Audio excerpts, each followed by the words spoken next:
కన్నా పైనామము యేసుని నామము. ఎన్ని తరములకైనా ఘనపరచదగిన క్రీస్తేసు నామము. అన్ని నామముల కన్నా పైనామము యేసుని నామము. ఎన్ని తరములకైనా ఘనపరచదగిన క్రీస్తేసు నామము. యేసు నామము జయం జయము, సాతాను శక్తులు లయం లయము. యేసు నామము జయం జయము, సాతాను శక్తులు లయం లయము.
హల్లెలూయా. దేవుడు మనం భయభక్తులతో సేవించాలి. దేవుడు మనల్ని అధికంగా ప్రేమిస్తున్నాడు. అందుకనే మనకి తన జీవవాక్యాన్ని ఇచ్చాడు. మనిషి వాక్యం వల్లే బ్రతుకుతాడు. మనలో గొప్ప జీవం బలము కలుగ చేసేదే దేవుని వాక్యం. కాబట్టి చాలా శ్రద్ధాభక్తులతో ప్రభు నాతో మాట్లాడుతున్నాడు అని చెప్పి భయభక్తులతో ప్రతి వారు కూడా దేవుని వాక్యాన్ని వినవలసిన వారై ఉన్నారు. దేవునికి స్తోత్రం. హల్లెలూయా.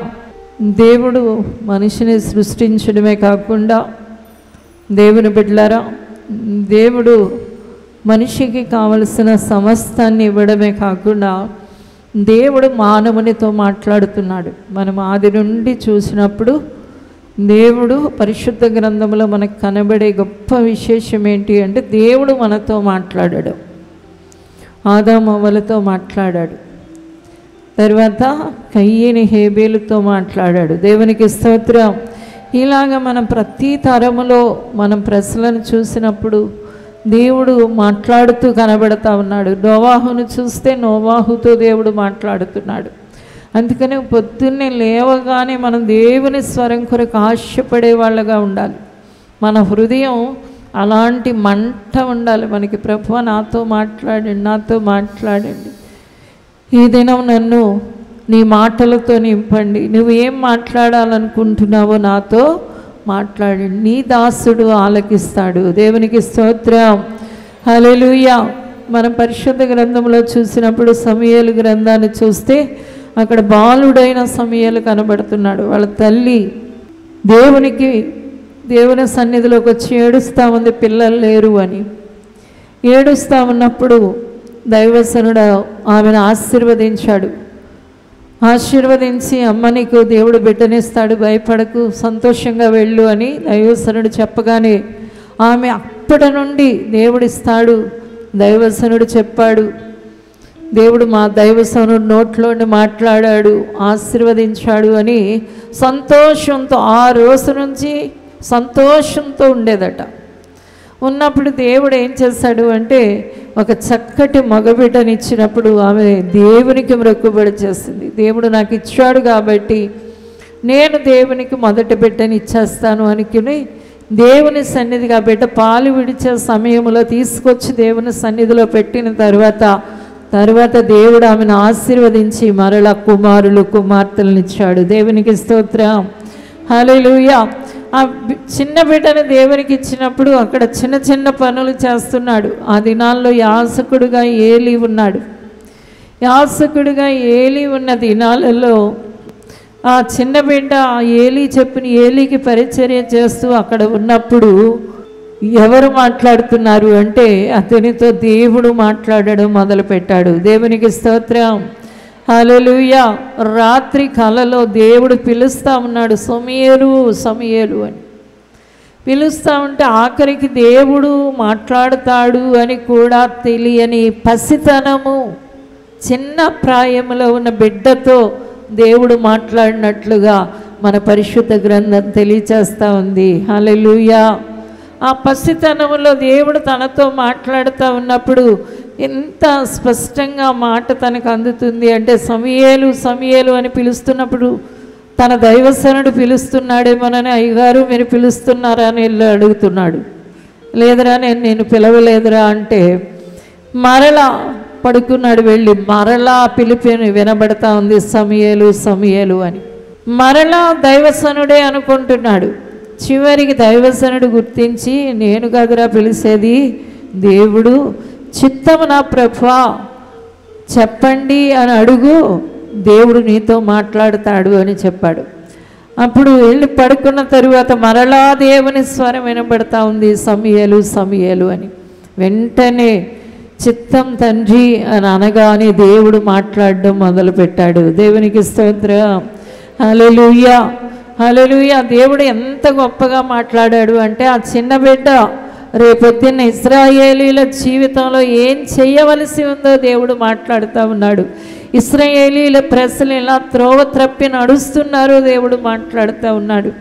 అదంతా విన్న తరువాత ఏలీ వచ్చి అడుగుతున్నాడు, దేవుడు నీతో ఏం మాట్లాడాడో నాకు చెప్పు అని. చెప్పు అని చెప్పినప్పుడు ఏలీకి చెప్తా ఉన్నాడు. ఆ దినం దేవుని స్వరం విన్నా ఆ వ్యక్తి ఎంత గొప్పవాడయ్యాడు అంటే, దేవుని బిడ్డలారా, ఒకే వ్యక్తి 3 పనులు చేయగలిగాడు. దేవునికి స్తోత్రం. ఇశ్రాయేలీయులకి ప్రవక్తగా ఉన్నాడు, ఇశ్రాయేలీయులకి యాజకుడుగా ఉన్నాడు, ఇశ్రాయేలీయులకి నాయకుడుగా ఉన్నాడు. ఒక వ్యక్తి చేత 3 రకాలైన పరిచర్యలు జరిగిస్తూ ఉన్నాడు. ఎందుకంటే అతడు దేవుని స్వరాన్ని విన్నాడు. దేవునికి స్తోత్రం. హల్లెలూయా, హల్లెలూయా. ఈ రోజున కూడా ప్రతి బిడ్డ కూడా దేవా నాతో మాట్లాడు అని మనము దేవుణ్ణి అడగవలసిన వారమై ఉన్నాం. భయంకరమైన సోదె మాటలతో, అపవిత్రమైన మాటలతో, అబద్ధపు మాటలతో, దెయ్యపు మాటలతో లోకమంతా నిండిపోయిన ఈ దినాలలో దేవుని నమ్ముకున్న ఆయన పిల్లలు ఏం చేయాలి అంటే, దేవా నాతో మాట్లాడు అని ఆశతో దేవుణ్ణి అడిగేవారిగా ఉండాలి. దేవునికి స్తోత్రం. అలా మనం అడుగుతూ ఉంటే దేవుడు తప్పకుండా తన బిడ్డలతో మాట్లాడతాడు. తన బిడ్డల్ని దేవుడు దర్శించువాడై ఉన్నాడు. దేవుని యొక్క స్వరాన్ని దేవుడు వినిపించువాడై ఉన్నాడు. ఈ రోజున ప్రజలకి ఏంటి అంటే, దేవుడు అంటే కోరిక లేని వాళ్ళుగా ఉన్నారు. చాలామంది దేవుణ్ణి ఎరగని వారిగానే నశించిపోతూ ఉన్నారు.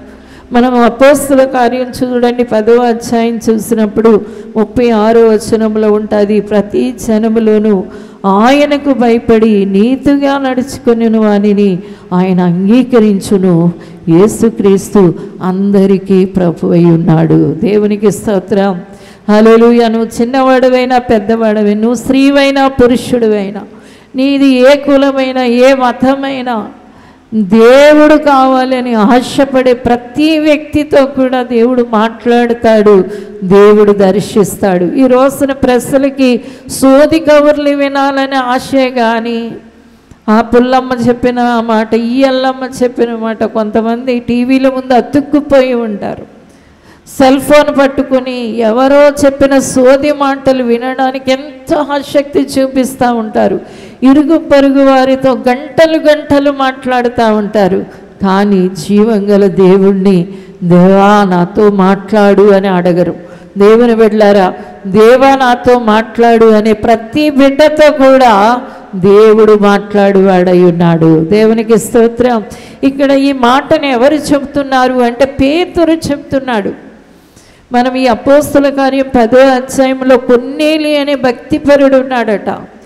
అతడికి దేవుడు యందు భక్తి భయం కలిగిన వ్యక్తిగా ఉన్నప్పుడు దేవుని స్వరం అతనికి వినపడతా ఉంది. హల్లెలూయా. ఇంకా నువ్వు తెలుసుకోవలసినవి చాలా ఉన్నాయి, ఇంకా నువ్వు చేయవలసినవి చాలా ఉన్నాయి. కాబట్టి ఇంతటితో నువ్వు ఆగిపోవద్దు. నీకు చెప్తాను. చాలా భక్తిగా ఉన్నాడు, తన కుటుంబం అంతటితో భక్తి చేస్తూ ఉన్నాడట. చూడండి 2వ వచనం చూస్తే, అతడు తన ఇంటి వారందరితో కూడా దేవుని యందు, చదువమ్మా. అతడు తన ఇంటి వారందరితో కూడా దేవుని యందు భయభక్తులు గలవాడై ఉండి ప్రజలకు బహుధర్మము చేయుచు ఎల్లప్పుడూ దేవునికి ప్రార్థన చేయువాడు. హల్లెలూయా. అతడు ఎంత భక్తిగా ఉన్నాడు, ఎంత నీతిగా ఉన్నాడు, ప్రార్థనలు చేసేవాడు, అందరికీ ఉపకారాలు చేసేవాడు. మళ్ళీ ఏదో ఒక్కడే, చాలామంది సంవత్సరాల తరబడి వాళ్ళు ఒక్కడే వస్తారు ప్రార్థనకి.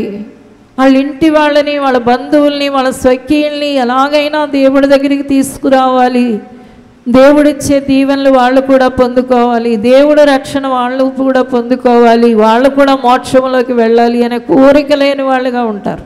అలాంటి కోరిక ఉండదు, అలాంటి ఆశ ఉండదు, అంటే ఆసక్తి ఉండదు. ఏదో గుడికొచ్చి కూర్చున్నాం వెళ్ళిపోయాము అన్నట్టుగానే ఉంటారు.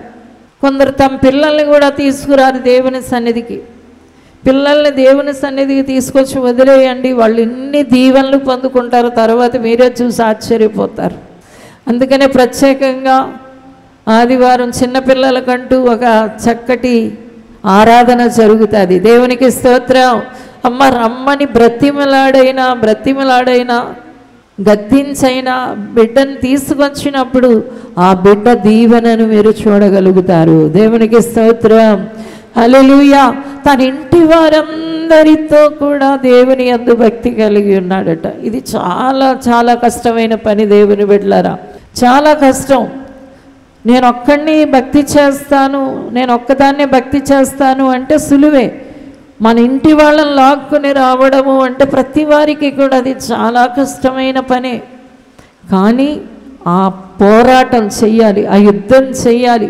వాళ్ళు వచ్చే వరకు, దేవుని పాదాల దగ్గర ఉండే వరకు గోచాడాలి. ఇక్కడ ఇలాంటి వ్యక్తితో దేవుడు అంటున్నాడు, ఇంకా నువ్వు తెలుసుకోవలసినవి ఉన్నాయి, ఇంకా నీకు చెప్పవలసినవి ఉన్నాయి అని చెప్పి దేవదూతను పంపి మరీ దేవుడు మాట్లాడుతున్నాడట. దేవునికి స్తోత్రం, హల్లెలూయా. దైవజనుల్ని పంపి దేవుడు మాట్లాడతాడు. భక్తి గల పెద్దల్ని పంపి దేవుడు మాట్లాడుతూ ఉంటాడు. దేవదూతల్ని పంపి దేవుడు మాట్లాడతాడు. కలలో దేవుడు మాట్లాడతాడు. నీవు ప్రార్థన చేసేటప్పుడు ఒక దర్శనం ద్వారా దేవుడు మాట్లాడతాడు. ఇలాగా అనేక రీతులుగా దేవుడు నీ అంతరంగంలో నుండి మాట్లాడతాడు. నెమ్మది స్వరంతో దేవుడు మాట్లాడతాడు. ఇక్కడ ప్రార్థన చేసుకునే సమయంలో ఒక దేవదూత దిగి వచ్చి దేవుడు మాట్లాడుతూ ఉన్నాడు. నీవు ఇంకా చేయవలసినవి ఉన్నాయి. దేవునికి స్తోత్రం.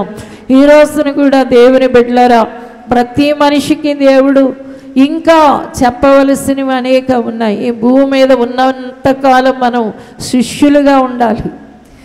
దేవుడు చెప్పే వాటిని వినేవారిగా ఉండాలి. శిష్యుడు అంటే ఏంటి అంటే ఒక గురువు గారు ఏం చెబుతారో అదంతా వినేవాడు అని. గురువు అంటే వెలుగుని నింపేవాడు, జీవితాలకి వెలుగుని నింపేవాడు అని. శిష్యుడు అంటే ఆ గురువు చెప్పిన మాటని విని తన జీవితాన్ని వెలుగుమయం చేసుకొని తానే ఒక గురువుగా నిలబడగలిగేవాడు అని. దేవునికి స్తోత్రం, హల్లెలూయా. నిజమే, ఈ రోజున దేవుడు మీ అందరినీ మీ పక్క వాళ్ళకి వెలుగుగా ఉంచాడు. మీ పక్క వాళ్ళకి మీరు దేవుని మాటలు అందించే వాళ్ళుగా పెట్టాడు. కాబట్టి ప్రతి వారు దేవుని స్వరం వినడానికి ఆసక్తి కలిగి ఉండాలి. వెంటనే ఈ మాటకి ఎంత లోబడిపోయాడు అంటే, పేతురు అనే సేవకుడు ఉన్నాడు, యొప్పే పట్టణంలో ఉన్నాడు. అతన్ని తీసుకొచ్చి అతని ద్వారా మీరు దేవుని స్వరం వినండి అని చెప్పినప్పుడు వెంటనే ఆ మాటకు లోబడిపోవడమే కాకుండా తన దగ్గరున్న ఇద్దరు దాసుల్ని దైవజనుడి దగ్గరికి పంపించడమే కాకుండా తన ఇంటిలో అనేకుల్ని సమకూర్చాడు. ఇది కూడా చాలా కష్టమైన పని.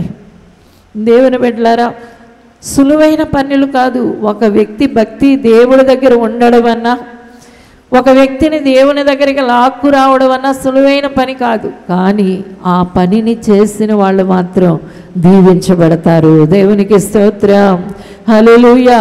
మొత్తం తన జనాంగానంతటిని సమకూర్చుకొని పెట్టుకుని చక్కగా దైవజనుడు వచ్చేటప్పటికి ఎంతో ఆసక్తితో ఎదురు చూస్తున్నాడు. పేతురు రాగానే కాళ్ళ మీద పడ్డాడు. అయ్యా, నీ నోటిలోండి వచ్చే దేవుని మాటలు నేను వినాలి అని దైవజనుడు కాళ్ళ మీద పడ్డాడు. దేవునికి స్తోత్రం, హల్లెలూయా, హల్లెలూయా. ఎంత ఆసక్తి కలిగి ఉన్నాడో చూడండి. అందుకని అక్కడ పేతురు దేవుని గురించి చెబుతూ ఉండగానే అక్కడ ఉన్నవారు అందరి మీదకి పరిశుద్ధాత్ముడు దిగి వచ్చేసాడట. బలమైన దేవుని యొక్క ఆత్మచేత ఆ దినం వారందరూ నింపబడ్డారు. కారణం ఏంటి అంటే వాళ్ళు దేవుని మాటల కొరకు అచ్చాశక్తితో వినడానికి ఈ వ్యక్తి ఆసక్తి కలిగి ఉన్నాడు. ఒక్క వ్యక్తిగా నీవు నీ ఏరియాలో నిలబడితే, ఒక్క వ్యక్తిగా నీ కుటుంబంలో నీవు నిలవబడితే నిశ్చయంగా నీ ద్వారా దేవుడు విడుదలను, మార్పుని, రక్షణని, వెలుగుని తీసుకురాగలుగుతాడు. దేవునికి స్తోత్రం, హల్లెలూయా, హల్లెలూయా. దేవుడే చేయిస్తాడు. పరిశుద్ధత చేయిస్తుంది, మంచి చేయిస్తుంది, న్యాయమే చేయిస్తుంది. దేవుని బిడ్డలారు ఎక్కడైనా కూడా అయ్యో నేను అన్యాయంగా కొట్టబడుతున్నానండి, అన్యాయంగా బాధపడుతున్నానండి, అన్యాయంగా హింసించబడుతున్నానండి, నా చుట్టూ ఉన్న వ్యతిరేకులు, మా కుటుంబంలో వాళ్ళు, లేకపోతే నా ఇరుగు పొరుగు వాళ్ళు, నేను పనిచేసే స్థలాలలో నాకు అందరూ అనుకూలంగా లేరండి, అందరూ వ్యతిరేకతే, ఎవ్వరూ నాకు అనుకూలంగా లేరు అని చెప్పే స్థితిలో ఉన్న నిన్ను దేవుడు వాళ్ళందరి మధ్య ఒక బలమైన వ్యక్తిగా, ఘనమైన వ్యక్తిగా నిలబెట్టగలుగుతాడు. దేవునికి స్తోత్రం, హల్లెలూయా. అది ఎప్పుడు జరుగుతుంది అంటే దేవుని స్వరం వినడానికి మీరు ఆసక్తి కలిగి ఉన్నప్పుడు. దేవునికి స్తోత్రం. పొద్దున్న లెగిసిన దగ్గర నుండి దేవా నాతో మాట్లాడు. నువ్వు ఎక్కడ పని చేస్తున్నా, ఎక్కడ కూర్చున్నా, ఎక్కడ నుంచున్నా, ఏం చేస్తున్నా మాట్లాడు తండ్రి, మాట్లాడు ప్రభా. ఈ దినం నాతో మాట్లాడు. నీ స్వరం నాకు వినబడాలి, నా చెవిలో నీ స్వరం వెళ్ళాలి అని ఆసక్తితో దేవుని వైపు చూస్తూ ఉన్నప్పుడు, దేవుని బిడ్డ నీ చుట్టూ ఉన్న వాళ్ళు నీకు అనుకూలంగా త్రెప్పబడినట్లుగా దేవుడు అద్భుతం జరిగించగలుగుతాడు. దేవునికి స్తోత్రం.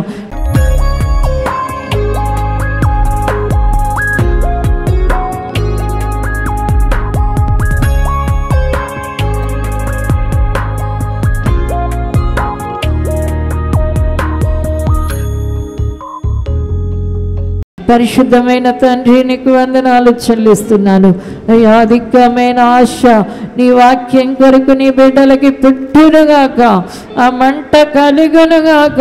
విశేషమైన ఆసక్తి గల వారిగా వారి గుండెలు నీ వాక్యం కొరకు మండునుగాక. వినాలి, నీ వాక్యం వినాలి అనే ఆసక్తి కలుగునుగాక. పరిశుద్ధ గ్రంథములో ఉన్న నీ మాటల కొరకు నీ బిడ్డలు ఆశపడుదురుగాక. అయ్యా తండ్రి, నీ వాక్కు వినే చెవులు కలుగునుగాక. నీ వాక్యం అయ్యా గ్రహించే హృదయం కలుగునుగాక. నీ మాటలలో బ్రతుకుదురుగాక, నీ మాటలలో జీవించుదురుగాక, నీ మాటలు ధ్యానించుదురుగాక, నీ నోటి మాటలు పలుకుదురుగాక. ప్రభువా, నీ స్వరాన్ని, నీ తీయని మధురమైన స్వరాన్ని అయ్యా తండ్రి, నీ జీవపు స్వరాన్ని నీ బిడ్డలు వినున్నట్లుగా ఈ దినం ముద్ర వేయండి నాయన. అయ్యా ఎఫెసీ సంఘము నుండి 7 సంఘాలతోనూ మాట్లాడినట్లు ఈ రోజున ప్రభు ఆ సంఘ బిడ్డలందరూ చెవి గలివారిగా, నీ మాట వినేవారిగా యేసు నామములో కట్టబడుదురుగాక. అధికమైన ఆశ నీ మాటల కొరకు నీ బిడ్డలలో పుట్టునుగాక. యేసు నామములో దీవించండి నాయన. నీ కృప చేత ఆవరించమని యేసు నామమున అడుగుచున్నాము తండ్రి. ఆమేన్, ఆమేన్. భీమవరంలో ఉజ్జీవ స్వస్థత కూడిక సెప్టెంబర్ 29వ తేదీన ఉదయం 10 గంటల నుండి ప్రారంభించబడును. ముఖ్య ప్రసంగికులు సిస్టర్ క్యాథరిన్ గారు, ద హింజువాగ్ని మినిస్ట్రీస్, రాజమహేంద్రవరం. రోగములతో ఉన్నారా? చేతబడి శక్తుల చేత పీడింపబడుతున్నారా? అప్పుల సమస్యలతో ఉన్నారా? ఈ కూడికలో మీ ప్రతి సమస్యకు ప్రార్థన చేయబడును. స్థలం శ్రీ సాహితీ ఫంక్షన్ హాల్, మార్కెట్ యార్డ్ ఎదురుగా, సబ్ రిజిస్టర్ ఆఫీస్ పక్కన, భీమవరం. వరంగల్లో దహించు అగ్ని సేవకుల సదస్సు సెప్టెంబర్ 29వ తేదీన ఉదయం 10 గంటల నుండి ప్రారంభించబడును. ముఖ్య ప్రసంగికులు డాక్టర్ థామస్ గారు, దహించు అగ్ని మినిస్ట్రీస్, రాజమహేంద్రవరం. స్థలం new Jerusalem Baptist church, circuit house, life line hospital road, Warangal. మరిన్ని వివరాలకు 9494940072 మరియు 73. రాజమహేంద్రవరంలో దహించు అగ్ని సేవకుల కూడిక సెప్టెంబర్ 30వ తేదీన ఉదయం 10 గంటల నుండి ప్రారంభించబడును. ముఖ్య ప్రసంగికులు డాక్టర్ థామస్ గారు, దహించు అగ్ని మినిస్ట్రీస్, రాజమహేంద్రవరం. స్థలం దహించు అగ్ని ఆడిటోరియం, నటరాజ్ థియేటర్, రాజమహేంద్రవరం. మరిన్ని వివరాలకు 9494940072 మరియు 73. పరిశుద్ధాత్మ దేవుని గురించి లోతైన విషయాలు తెలుసుకోవాలనుకుంటున్నారా?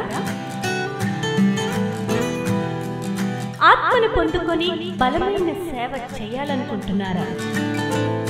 వాక్యంలో లోతైన మర్మాలను తెలుసుకోవాలని ఆశపడుతున్నారా? రాజమహేంద్రవరం కాటవరం గ్రామంలో దహించు అగ్ని స్కూల్ ఆఫ్ డునామిస్ పరిశుద్ధాత్మ పాఠశాల అక్టోబర్ 5వ తేదీ నుండి ప్రారంభించబడును. ఈ పరిశుద్ధాత్మ పాఠశాలలో దైవజనులు డాక్టర్ థామస్ గారు, డాక్టర్ షీబా థామస్ గారు పరిశుద్ధాత్మను గురించి లోతైన విషయాలు మీకు బోధించెదరు. స్త్రీ పురుషులకు ప్రత్యేక వసతి సదుపాయాలు కలవు. రిజిస్ట్రేషన్ ఫీజు 2500 రూపాయలు మాత్రమే. స్థలం దహించు అగ్ని రివైవల్ సెంటర్, కాటవరం, రాజమహేంద్రవరం. మరిన్ని వివరాలకు 9494940072 మరియు 73. ఇది కుటుంబ ఆశీర్వాద కూడిక. ఇక్కడ మేము మా కుటుంబాలను కట్టుకున్నాం. మరి మీరు? అయితే ప్రతి శుక్రవారం రాజమహేంద్రవరంలో జరిగే ఈ కుటుంబ ఆశీర్వాద కూడికలో పాల్గొనండి. ఈ కూడిక జరుగు స్థలం దహించు అగ్ని ఆడిటోరియం, నటరాజ్ థియేటర్, రాజమహేంద్రవరం. సికింద్రాబాద్ లో దహించు అగ్ని అద్భుత అసాధారణ కూడిక ప్రతి శనివారం సాయంత్రం 5 గంటల నుండి ప్రారంభించబడును. స్థలం SPG church ground, alpha hotel వెనుక, సికింద్రాబాద్. మరిన్ని వివరాలకు 9494940074 మరియు 75. రాజమహేంద్రవరంలో దహించు అగ్ని అభిషేక ఆదివారపు ఆరాధన ఇప్పుడు ప్రతి ఆదివారం ఉదయం 9:30 నుండి ప్రారంభించబడును. తప్పక పాలు పొందండి, దైవిక ఆశీర్వాదం పొందండి. స్థలం దహించు అగ్ని ఆడిటోరియం, నటరాజ్ థియేటర్, రాజమహేంద్రవరం. మీ ప్రార్థన అవసరతలకు 9494940072 మరియు 73. ఈ టీవీ కార్యక్రమాన్ని చూసి ఆశీర్వదించబడినట్లయితే దహించు అగ్ని టీవీ పరిచర్యకు మరియు బ్లెస్సింగ్ ల్యాండ్ కు సహకరించండి. Dahinchu Agni trust current account number 357222444370, State Bank of India main branch, Rajamahendravaram. My address doctor Thomas Dahinchu Agni ministries, తుమ్మలోవా, Rajamahendravaram.